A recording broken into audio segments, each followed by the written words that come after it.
ওম নমঃ শিবায়।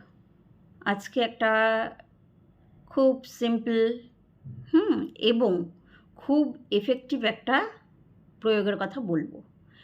এটা কিন্তু কাজ হবে, করলে কাজ হবে। কি করতে হবে? যাদের শত্রু থেকে সমস্যার সৃষ্টি হচ্ছে, শত্রু থেকে পীড়া কোনো রকম।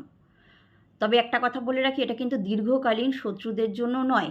অর্থাৎ দীর্ঘকালীন বলতে মামলা মোকদ্দমা হোক, জমি সংক্রান্ত ব্যাপার, সেটা দেখবেন লং টাইম চলে, সেই সংক্রান্ত নয়। এটা হচ্ছে মানে সাময়িক।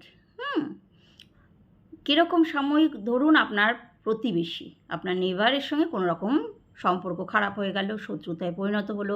আপনার কর্মক্ষেত্রে কোনো রকম হতেই পারে মতভেদ হলো এবং সেটাতে খুব খারাপ একটা জায়গায় তৈরি হলো সম্পর্কটা।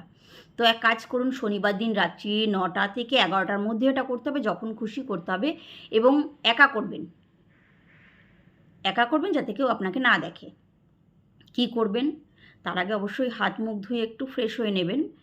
একটা কর্পূরের টিকা, তার মধ্যে সর্ষের তেল ডুবিয়ে নিন, সেটাকেই জ্বালিয়ে দিন। সঙ্গে হনুমানজির কাছে প্রার্থনা করুন আপনার যেই শত্রু তার নাম বলে, যাতে এর থেকে মুক্তি পেয়ে যান আপনারা এবং একটা ভালো সম্পর্ক তৈরি হয়। সঙ্গে 108 বার ওম হনুমতে নমঃ এই মন্ত্রটি জপ করুন। দেখবেন এখান থেকে কিন্তু বেরিয়ে আসবেন। নমস্কার।